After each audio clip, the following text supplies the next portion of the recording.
বিজ্ঞচিত কথা তারা উপস্থাপন করবেন আমার করেও, এবং অনেক সুস্থ সংস্কৃতির ধারাকে সামনে রেখে ইসলামের সঙ্গীত গিয়ে আপনাদের হৃদয়কে জয় করবেন, হৃদয়ের খোরাক মিটিয়ে দিবেন এমন জাতীয় মানের শিল্পীরাও আজকে মাহফিল উপস্থিত। বলি আলহামদুলিল্লাহ। সম্মানিত ভাইয়েরা, আমরা ইমান এনেছি তো নাকি? নামাজ না পড়লে তো ইমান আছে? বলেন হুজুর নামাজ না পড়ি ইমান তো আমার আছে, এরকম বলার লোক আছে না নাই? নামাজ ইমানদার হব আমরা, জোরে বলি ইনশাআল্লাহ। দুঃখ লাগে 53 বছরে আমার দেশের মুসলমানদের ফলাফল হলো 5% মুসলমান নামাজ পড়ে আর বাকি 95% মুসলমানের নামাজই নাই। এই চিত্র আমাদের দেখা লাগতো না যদি নামাজের সরকার যদি গঠন হতো। নামাজের সরকার প্রতিষ্ঠিত হলে এটা সম্পূর্ণ উল্টা হতো, তখন চিত্র হতো বাংলাদেশের 95% নামাজি মুসলমান হতো আর 5% বেনামাজি থাকতো।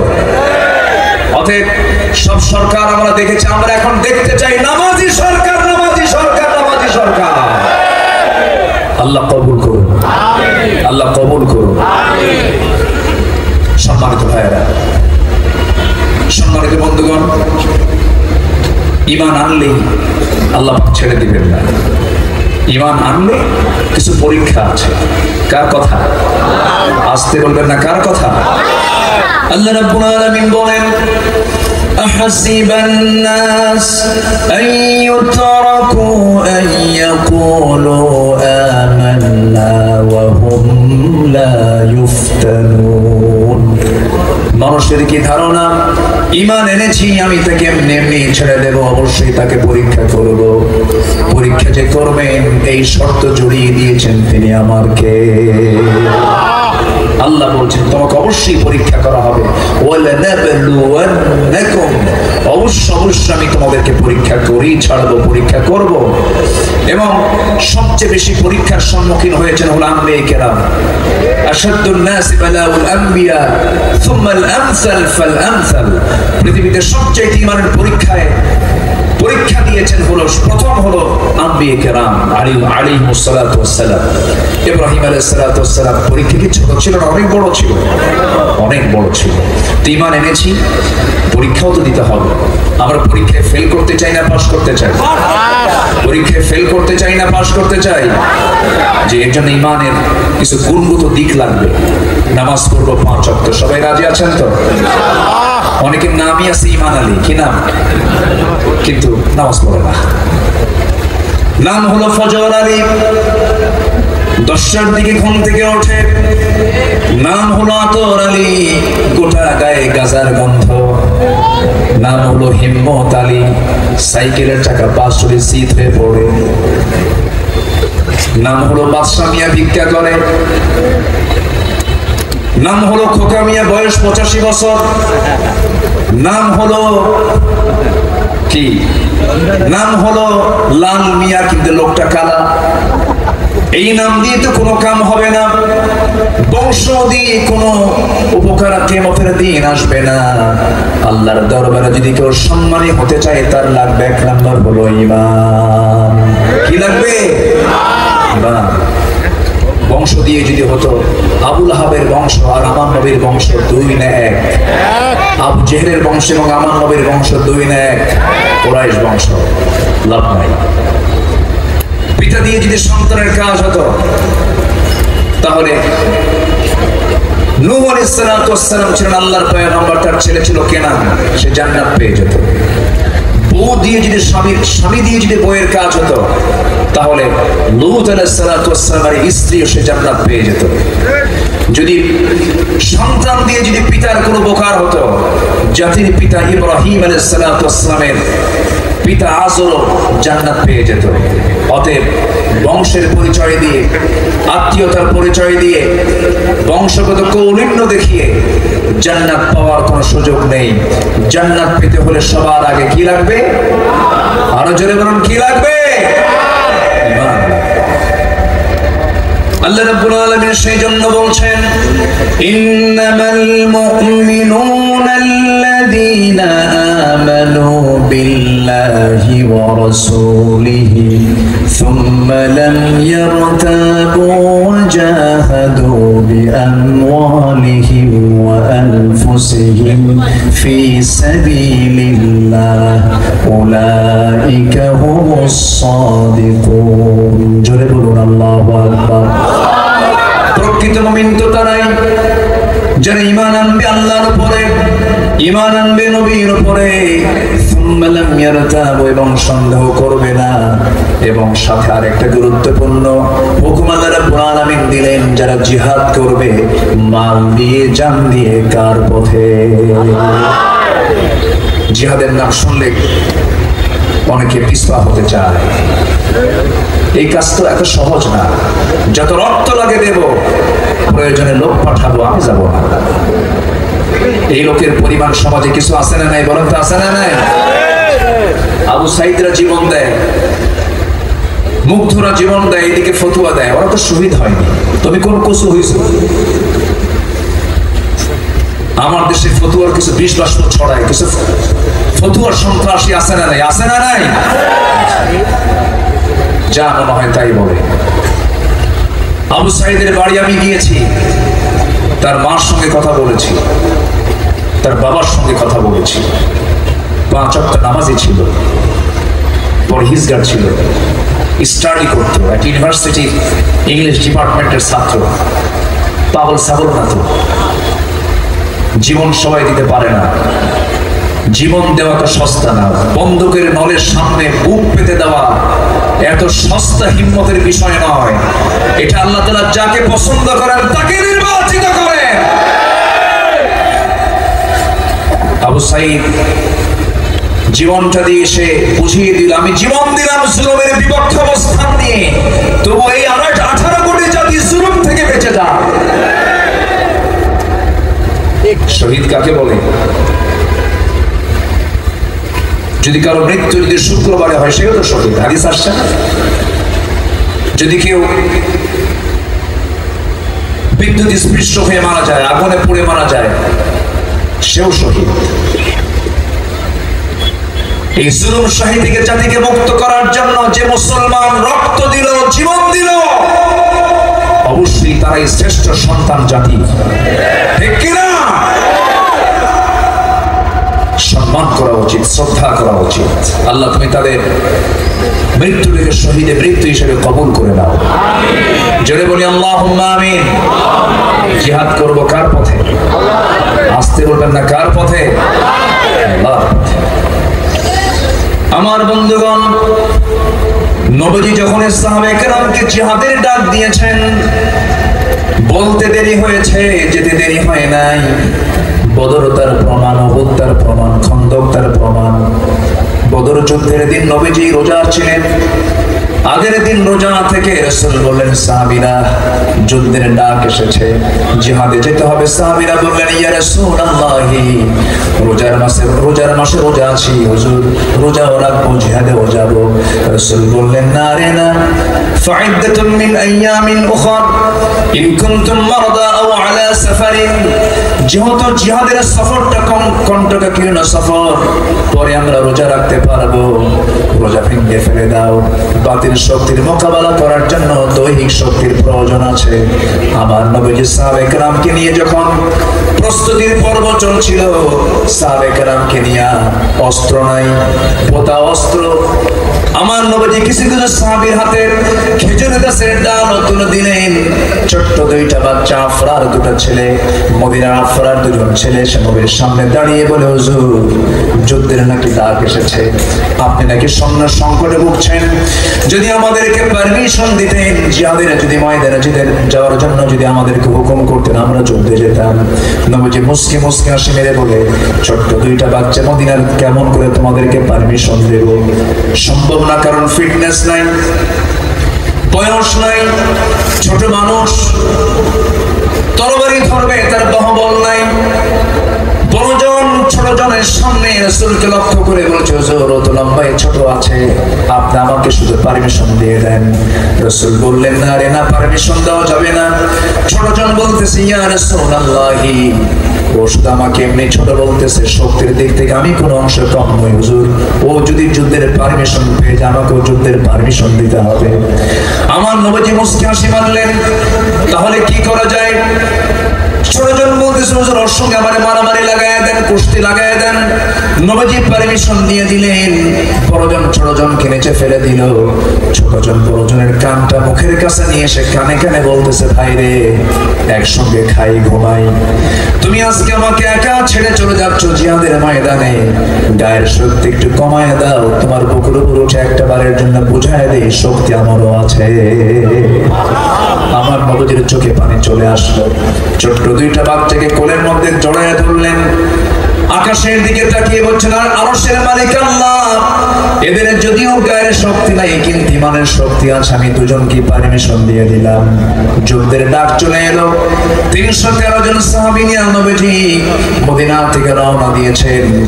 মদিনা থেকে 80 মাইল দূরে বদর প্রান্তরে রাসূল চলে গেছেন।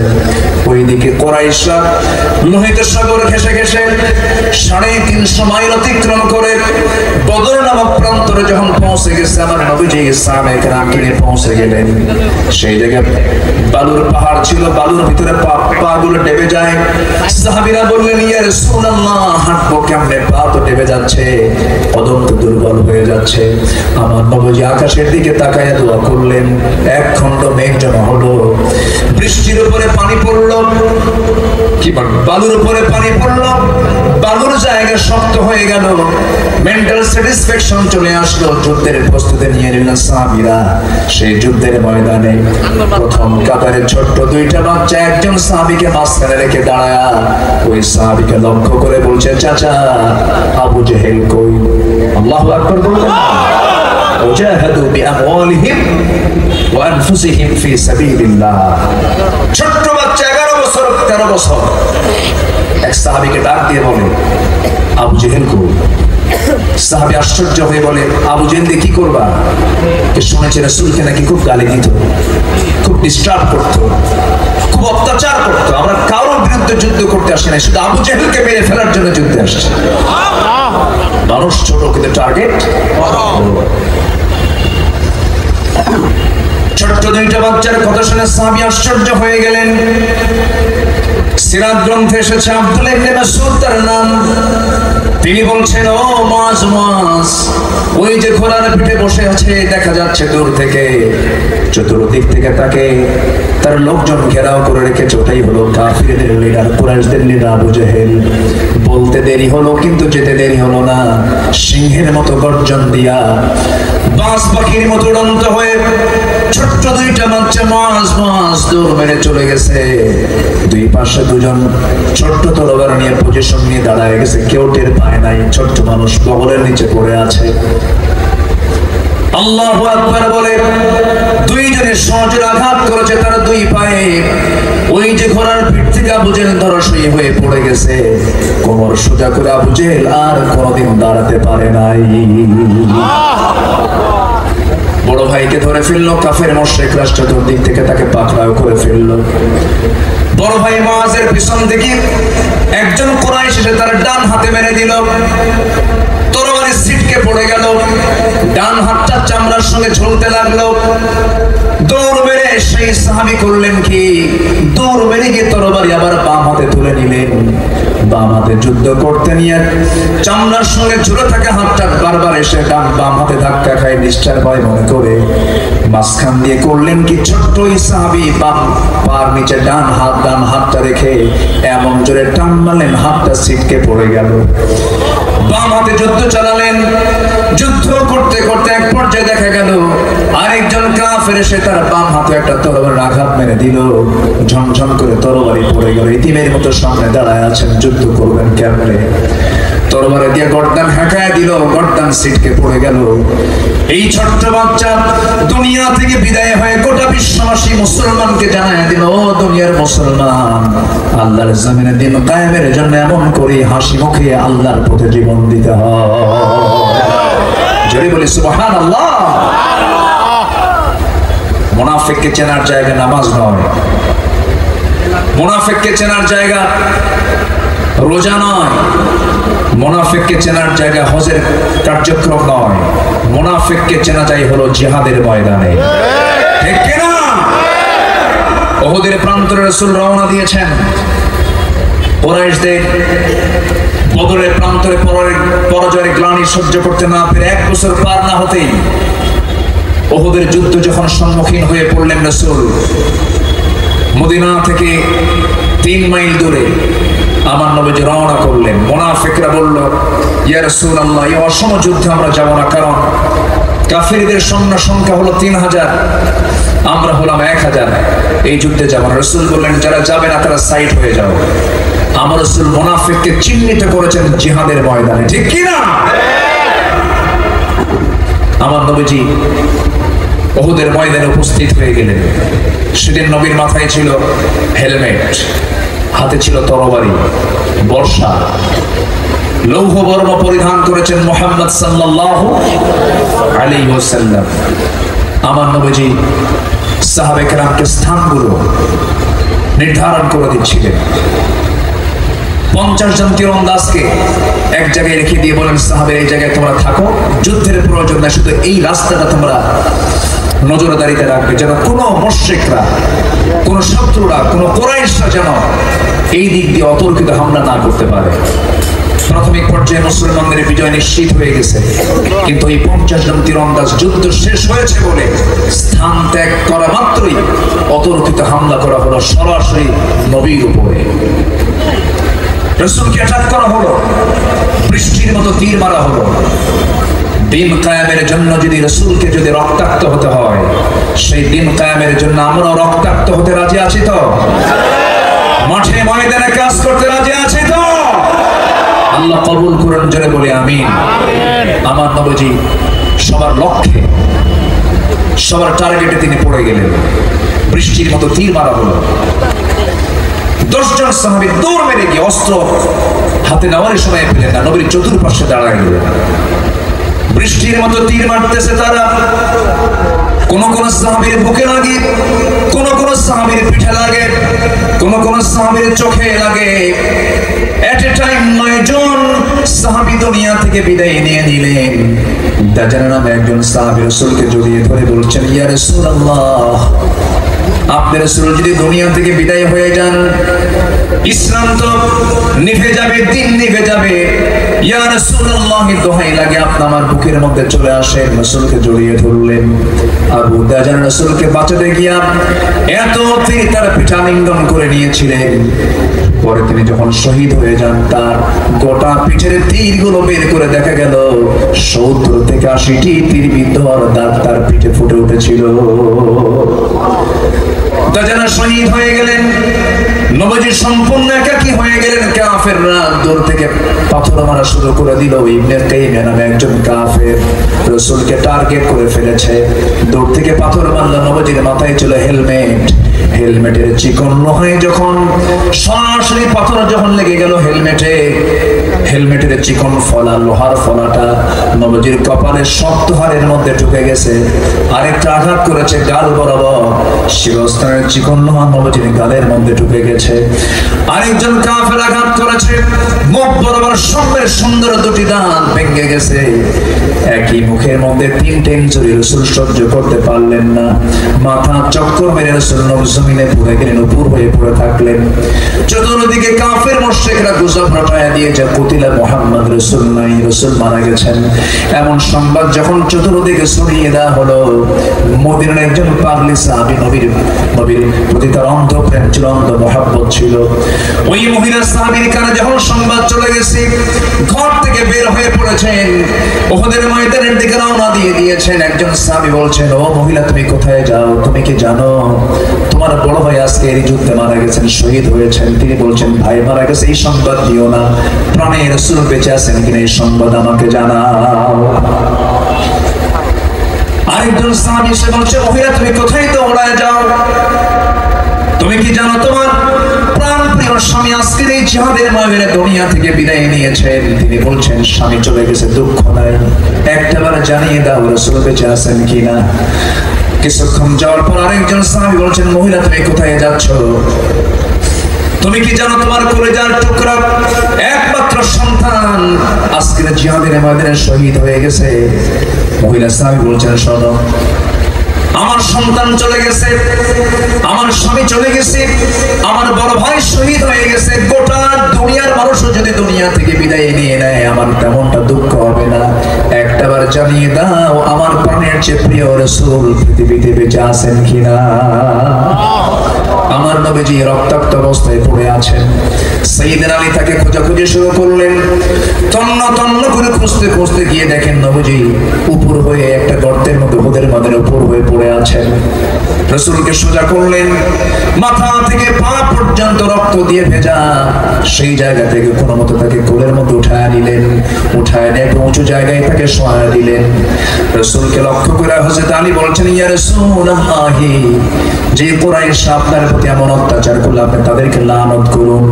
রাসূল বলছেন, আলী রে, লানতের জন্য আমি কখনো বলি না সহজে, তবে একটা কথা জেনে রেখে দিও আলী, যেই জমিন আল্লাহর দিন কায়েমের জন্য বিশ্বনবীর দেহ থেকে রক্ত ঝরেছে, দেখতে পাবে অল্প সময় এই জমিনে আল্লাহর দিন কায়েম হয়ে গেছে।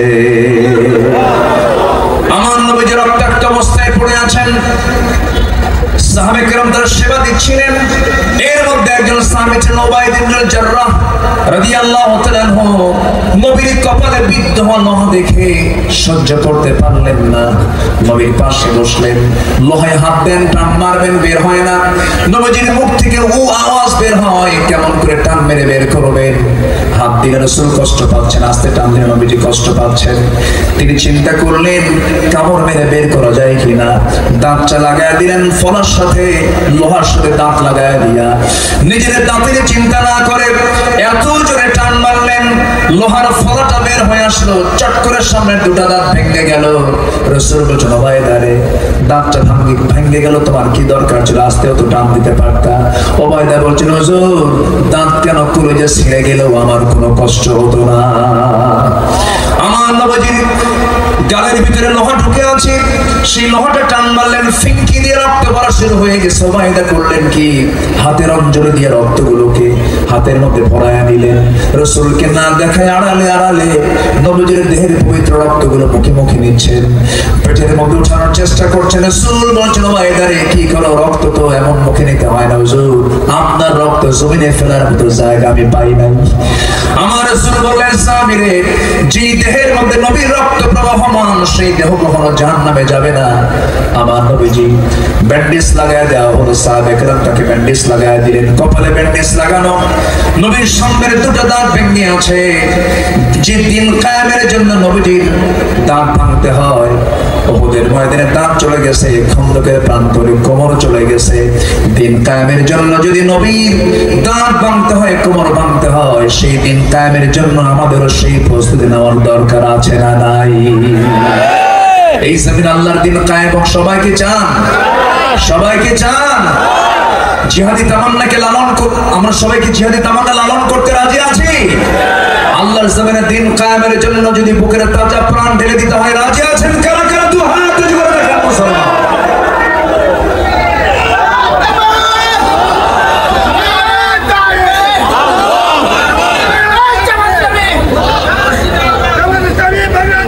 জিন্দাবাদ। আল্লাহ কবুল করুন, জোরে বলি আমিন, আরো জোরে আমিন। 5 আগস্টে মাত্র 4 থেকে 5 দিন আগে একটি দলকে নিষিদ্ধ করা হয়েছিল, জানেন না আপনারা? এই দেশে কি দল কি একটা? একটা দল। ইসলামী দলের মধ্যেই তো মোটামুটি 53টা ভাগ আছে। এতগুলো দল থাকতে তারা টার্গেট করেছে কয়টাকে? একটা। সাধারণ মানুষ হককে চিনতে না পারলেও বাতিল কিন্তু ঠিকই হককে চিনে। ওরা চিনে হক কোনটা। অঙ্ক বুঝে নিতে হয়, অঙ্ক ঠিক করে জেনে নিতে হয়। মাত্র 5 দিন আগে তারা একটা দলকে নিষিদ্ধ করলো। তারা ভেবেছিল আমরা একটা দলকে নিষিদ্ধ করতে পারলে আমরা বিজয়ী হয়ে যাব। তারা নির্দিষ্ট কোন দলকে নিষিদ্ধ করতে চায় নাই, তারা নির্দিষ্ট কোন দলকে তারা নিষিদ্ধ করে নাই, তারা নিষিদ্ধ করতে চেয়েছিল ইসলামকে। আল্লাহ তাদেরকে নিষিদ্ধ করে দিয়েছেন,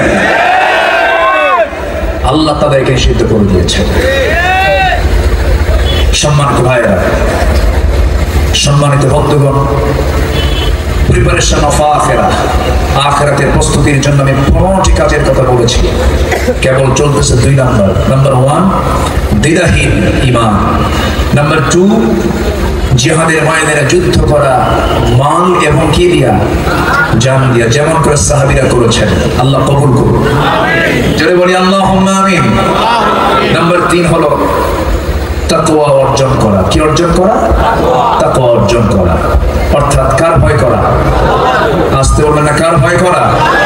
আল্লাহর ভয় করা, সত্যের পথে টিকে থাকা। সম্মানিত বন্ধুগণ, তাকওয়া কাকে বলে? সাইয়েদনা ওমর ফারুক রাদিয়াল্লাহু তাআলা আনহু একদিন বসে আছেন, তার পাশেই এক সাহাবী একটা হাদিস বর্ণনা করছেন। সে হাদিসটা হলো, যার মধ্যে যাররা পরিমাণ অহংকার প্রকাশ পেয়ে যাবে, লা ইয়াদখুলুল জান্নাহ, সে কখনো জান্নাতের গন্ধই পাবে না, সে জান্নাতে প্রবেশ করতে পারবে না। সাহাবী এই হাদিসটা বর্ণনা করা মাত্রই সাইয়েদনা ওমর ফারুক রাদিয়াল্লাহু আনহু ছোট্ট বাচ্চার মতো, শিশুর মতো কান্নায় ভেঙে পড়লেন। কাঁদতে কাঁদতে অস্থির হয়ে গেলেন, জমিনে লুটিয়ে পড়লেন। বলা হলো, সাইয়েদনা ওমর, আপনার কি হলো? তিনি বলছেন, সাহাবীরা, অর্ধ দুনিয়ার শাসনকর্তা আমি, আমাকে মানুষ খলিফা বলে সম্বোধন করে, আমিরুল মুমিনিন বলে সম্বোধন করে। মাঝে মাঝে আমার কাছে মনে হয় আমি যেন অহংকারী হয়ে পড়েছি, আমার ভিতরে যেন অহংকার ঢুকে পড়েছে। এই কথা বলেই তিনি হাতটা উঁচু করে আকাশের দিকে তাকিয়ে বলছেন, আকাশের মালিক আল্লাহ, তুমি যদি গোটা দুনিয়ার সমস্ত মানুষকে যদি জান্নাত দিয়ে দাও, গোটা পৃথিবীর সব মানুষ জান্নাত তুমি ফয়সালা করে দিয়েছো, একটা মানুষকে যদি তুমি জাহান্নামের ফয়সালায় রাখো, আমার মন বলছে সেই লোকটাই হলাম আমি ওমর। এটাই হলো তাকওয়া। আল্লাহ রাব্বুল আলামিন বলছেন, যারা আমার ভয় থাকবে, আমাকে যারা ভয় করবে, আমার ভয়কে যারা লালন করবে, তাদের জন্য আমি আল্লাহ রাব্বুল আলামিন জান্নাত রেখে দিয়েছি। আল্লাহ রাব্বুল আলামিন বলেন, ওয়া আম্মা মান খাফা মাকামা রাব্বিহি ওয়া নাহান নাফসা আনিল হাওয়া ফাইন্নাল জান্নাতা হিয়াল মাওয়া। যার দিনের মাকামে আল্লাহর ভয়টা বদ্ধমূল হয়ে যাবে, তার ঠিকানা হবে জান্নাতের মাওয়া। আল্লাহ তাআলা তাকওয়ার সকল গুণ অর্জন করার তৌফিক দান করুন, জোরে বলি আমিন। আরো জোরে আল্লাহুম্মা আমিন। নাম্বার 3 চলে গেল। 1 নাম্বার হলো দ্বিধাহীন ঈমান, সন্দেহ মুক্ত ঈমান, ফ্রেশ ঈমান, নির্ভেজাল ঈমান, শিরক মুক্ত, বিদআত মুক্ত ঈমান, আল্লাহর পথে জিহাদ ফি সাবিলিল্লাহর পথে কাজ করা। নাম্বার 3 হলো তাকওয়া অর্জন করা, সত্যের পথে টিকে থাকা। নাম্বার 4 হলো ন্যায় প্রতিষ্ঠা করা, আদালত কায়েম করা। ইন্নাল্লাহা ইয়া'মুরু বিল আদল ওয়াল ইহসান। নাম্বার 5 হলো দ্বীনের সঠিক ইলম অর্জন। এটা সবচেয়ে একটা বড় জরুরি বিষয়। দ্বীনের সঠিক ইলম অর্জন করার দরকার আছে না নাই? আসতে বলবেন না, আছে না নাই? নাম্বার 6 হচ্ছে অধিক সংখ্যক নেক আমল করা। আমাদের জীবনে গুনাহ আছে না নাই? অনেকে চুপ করে আছে। সবার জীবনে কম বেশি গুনাহ আছে না নাই?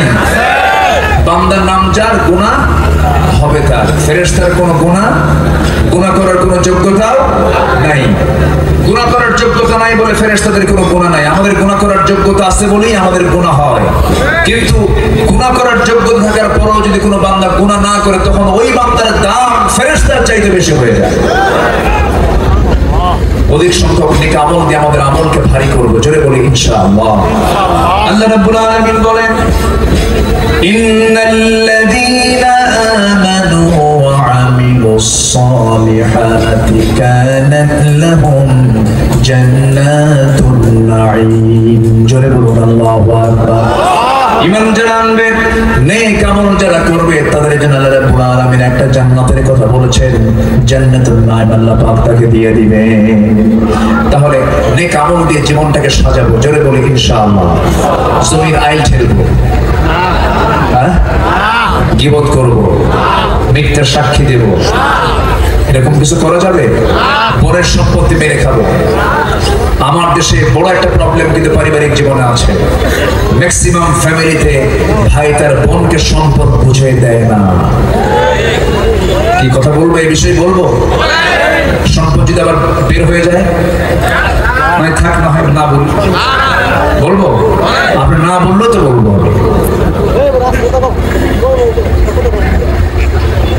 হজ করে আসছে, বিশাল বড় মুখে দাঁড়ি, বোনের সঙ্গে সম্পর্ক রাখে না, জমি দেওয়ার ভয়। বাবা মারা গেছে এক যুগ, কিন্তু বোনকে সম্পদ বোঝায় দেয় না, তার বাহানা করে। বোনকে মাঝে মাঝে দাওয়াত দিয়ে পিঠা খাওয়ায়, মাঝে মাঝে দাওয়াত দিয়ে কুমিল্লার রসমালাই খাওয়ায়, টাঙ্গেলের চমচম খাওয়ায়, বগুড়ার দই, নাটোরের কাঁচাগোল্লা, যশোরের খই, সব এক জায়গায় করে খাওয়ায় দাওয়ায় পাশে বসায় বোনকে বলে, বোন একটা কথা বলি, কি রাগ কইল নাকি? অংশ নিলে কিন্তু ধ্বংস হয়। দেখেন শয়তান কাকে বলে। এই আছে না নাই, আছে না নাই? এগুলো নেক আমল না বদ আমল? নেক আমল না বদ আমল? হক লঙ্ঘিত কোনো গুনাহ ইমানদার কখনো করতে পারে না। নাম্বার 7 হলো ধৈর্য ধারণ করা। কি ধরা বলেন তো? ধৈর্য ধারণ করা। ধৈর্য আছে যার, ইমানও টিকে তার। ধৈর্য নাই যার, ইমান টিকানো কঠিন। এই জন্য এই যে বসে আছেন, বলেন তো এখানে বসে থাকা আগে দরকার না ধৈর্য আগে দরকার? ধৈর্য আগে। বিয়ে আগে দরকার না ধৈর্য আগে দরকার? হ্যাঁ, আজ থেকে বিয়ে আগে দরকার না ধৈর্য আগে দরকার? ধৈর্য আগে দরকার। বিয়ে করলে ধৈর্য নাই, তালাক তো সকাল বিকাল দিবে। আছে এরকম কিছু পাবলিক আছে না? এক মহিলা আমার একদিন অনেকদিন আগে ফোন দিয়ে বলে, হুজুর একটা কথা জরুরি, আপনাকে ফোন দেওয়াটা ব্যাধিক হয়ে গেল, একটা বলে ফেলি। হুজুর আমার স্বামী সকাল বিকাল তালাক দেয়। অসংখ্য পরিবার আছে স্বামী স্ত্রীর পরিচয়, তারা সংসার করছে কিন্তু জিনার সংসার হচ্ছে তাদের, ঠিক কিনা? মেয়েদের ভারসাম্যহীন আচরণ ইমানদারের জীবনে থাকতে পারে না। এই জন্য আল্লাহ রাব্বুল আলামিন নামাজের সঙ্গে সবরের কথা বলেছেন, ইস্তাঈনু বিস-সাবরি ওয়াস-সালাহ। নাম্বার 8 হলো আল্লাহর প্রতি ভরসা রাখা। এগুলো সব প্রিপারেশন অফ আখিরাত। আখিরাতের প্রস্তুতির জন্য এই সমস্ত কাজগুলো আমাদের জীবনে থাকতে হবে।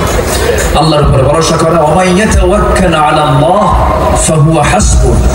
যে ব্যক্তি আল্লাহর প্রতি ভরসা করবে এটাই তার জন্য যথেষ্ট। আল্লাহু আকবার বলুন।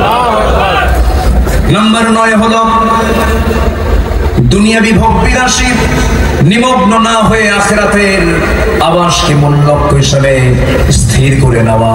ওয়ামা হাযিহিল হায়াতুদ দুনিয়া ইল্লা লাহবুন ওয়া লাইবুন ওয়া ইন্নাদ দারাল আখিরাতা লাহিয়াল হায়াওয়ান লাউ কানু ইয়ালামুন। আখিরাতকে আমাদের একমাত্র আবাসের জায়গা হিসাবে চিন্তা করা, লালন করা। নাম্বার 10 হলো নিজকে এবং পরিবারকে জাহান্নাম থেকে বাঁচানোর চেষ্টা করা। কু আনফুসাকুম ওয়া আহলিকুম নারা। নিজে বাঁচা, পরিবারকে জাহান্নাম থেকে বাঁচানোর চেষ্টা করা।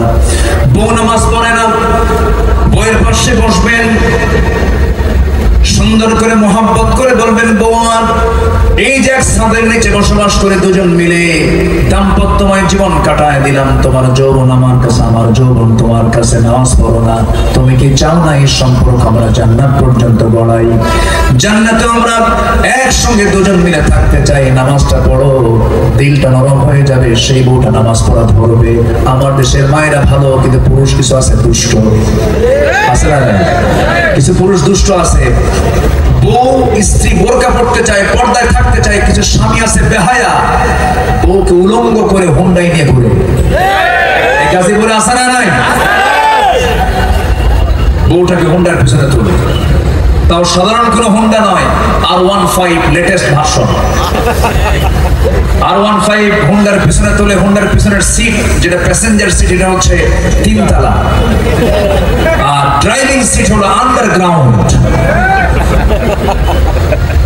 বউটাকে পিছনে তুলে নিল, চুল ছেড়ে দিয়া, লাল লিপস্টিক লাগায় দিয়া, লাল একখান টকটকা শাড়ি পরায়া দিয়া পিছনে হুন্ডার পিছনে তুলে, হুন্ডার তো আওয়াজ কম, ইঞ্জিন খুব মানে আওয়াজটা কম করে, এখন কম আওয়াজে তো সবার নজরে আসবে না, যেদিক দিয়ে পাইপ, যেদিক দিয়ে যে ধোঁয়া বের হয় ওটার নাম কি?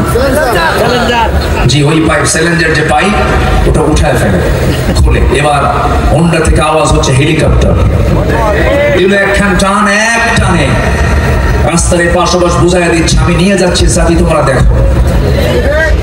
সন্ধ্যার আগ দিয়ে ছবি একখান তুলে নদীর কিনারে গিয়ে ছবিটা পোস্ট করলো, ফেসবুকে দিয়ে আপলোড দিয়ে বললো, প্রিয় ভাইরা আসুন আমার বউটাকে সবাই মিলে জামাতের সাথে দেখি। যেরকম নাউজুবিল্লাহ, যেরকম নাউজুবিল্লাহ। এরকম লম্পট স্বামী আছে না নাই? আসতে বলবেন না, আছে না নাই? ওরা পরিবারকে জাহান্নাম থেকে বাঁচাবে না, পরিবারকে জাহান্নামে নিয়ে যাবে, জাহান্নামে নিয়ে যাবে। আল্লাহ তাআলা আমাদের পরিবারের খোঁজ নেওয়ার তৌফিক আল্লাহ পাক আমাদেরকে দান করুন। নাম্বার 11 হলো তওবা করা। তওবা করব কার কাছে? আস্তে তওবা করব কার কাছে? গুনাহ হবে আমার, মাফ চেয়ে নেব কার কাছে? বলবো আল্লাহ ভুল করছে আর জীবনে ভুল করবো না, আল্লাহ মাফ করে দিবেন। জোরে বলে সুবহানাল্লাহ। আল্লাহ কি মাফ করবেন না? মাফ করার জন্য কে আছেন? কিন্তু পরিকল্পিত কোনো গুনাহ করা যাবে। নাম্বার 12 হলো আল্লাহর পথে ব্যয় করা, ইনফাক ফি সাবিলিল্লাহ, আর্থিক ইবাদত করা। আল্লাহ তাআলা এই আর্থিক ইবাদতে সবাইকে জড়িত থাকার তৌফিক দান করুন। জোরে বলি আমিন।